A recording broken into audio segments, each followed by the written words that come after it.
वार्षिक उत्सव के मुख्य अतिथि हरियाणा के भविष्य माननीय श्री दीपेंद्र हुड्डा जी, यहाँ से विधायक माननीय श्री इंदुराज भालू जी, गौशाला समिति के सम्मानित अध्यक्ष जी, कमेटी के सभी सम्मानित पदाधिकारीगण, यहाँ पर उपस्थित सभी मेरे आदरणीय बुजुर्गवार, नौजवान साथियों, प्यारे पत्रकारों और भाई जो अभी तक गौ माता की सेवा के लिए भजन गाए, मैं इनको भी साधुवाद देता हूं, भजन पूरी पार्टी को।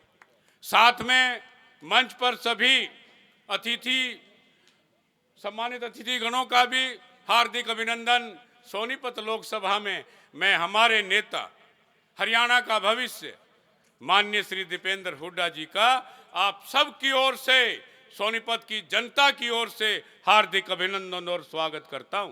साथ में गौशाला की बात आई, प्रधान जी मिले, इंदुराज भालू जी मिले और भाई दीपेंद्र जी ने ऐसा काम किया।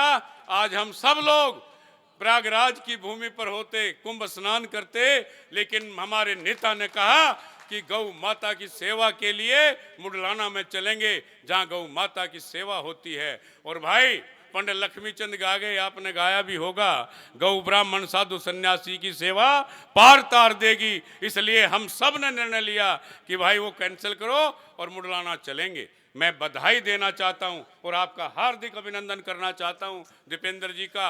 हम 38 लोग एक जहाज से जाना चाहते थे सब आज, लेकिन गौ माता को आपने प्राथमिकता दी और हम सब के आग्रह को माना, बल्कि मुझे वहाँ व्यवस्था करनी थी। व्यवस्था भी आपकी तरफ से है, आपके क्षेत्र के लोग गए हैं, हमारा वहाँ कैंप नहीं लगता था। 1954 के बाद पहली बार किसी व्यक्ति ने प्रेरणा दी तो उनका नाम दीपेंद्र हुड्डा है। और मैं साधुवाद देना चाहता हूँ और माँ गौ माता से प्रार्थना करता हूँ, ऐसे नौजवान को एक दिन हरियाणा का मुख्यमंत्री बनाएंगी।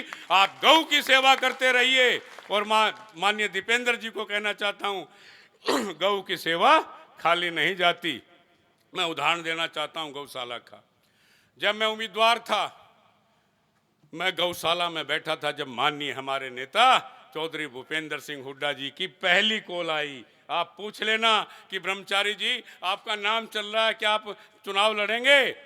मैंने कहा सर आप क्या चाहते हैं? बोले जल्दी बताओ, मैं मीटिंग में जाऊंगा। आज ये कह रहा, इसलिए कह रहा हूं कि गौ माता के, मैं गौशाला में था, आध घंटे बाद चौधरी साहब का पुनः टेलीफोन आया, ब्रह्मचारी जी जल्दी बताओ। मैंने सर अगर आपका आदेश है तो सतपाल ब्रह्मचारी चुनाव लड़ेगा। और मैं भाई दीपेंद्र जी का बहुत आभारी हूँ। मेरे लिए अपने पिता के सामने, कांग्रेस के नेताओं के सामने झोली करके कहा ये सतपाल ब्रह्मचारी को टिकट दे दो, मैं जिता के लाऊंगा। और मैं पुनः हरियाणा की जनता, सोनीपत की जनता, खास करके बड़ौदा विधानसभा के विधायक और आपका भी आभारी हूं। अगर जीत का काम किया बड़ौदा और जुलाना और खरखोदा ने किया है और गोहाना ने किया है, मैं हमेशा आपका ऋणी रहूंगा।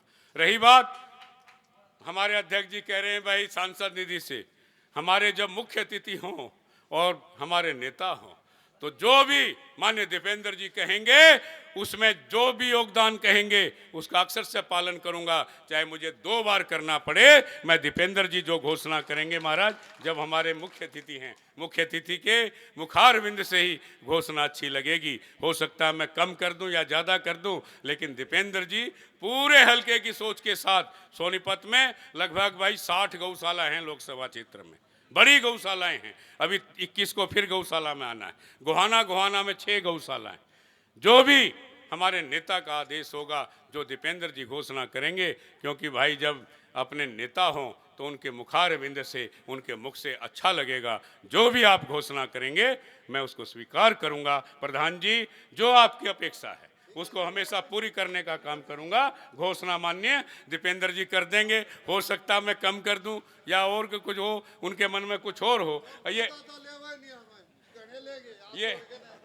ये अधिकार भाई दीपेंद्र जी का है और इंदुराज भालू तो रोज है। मैंने कहा भाई जितना गौशाला में दिलाएगा अच्छी बात है, लेकिन थोड़ा हल्का हाथ गाँव में रखना। फिर मैंने पहले भी कहा है, एक जगह और गए थे, इनका जहाँ जहाँ क्षेत्र पड़ता है, भालू जी कर्मशील व्यक्ति है, इसमें कोई संशय नहीं है। और सबसे अच्छी बात अपने नेता का भगत है, जो एक नेता में होना चाहिए। राजनीतिक जीवन में आदमी बदल जाता है जब स्वार्थ आता है, लेकिन ऐसे व्यक्ति को मैं गौशाला में कहना चाहता हूं। अब हमारे बड़े नेता श्री भूपेंद्र हुड्डा जी को देवता के तुल्य मानता है, भगवान के तुल्य मानता है, पिता के तुल्य मानता है, ये भी बधाई के पात्र हैं।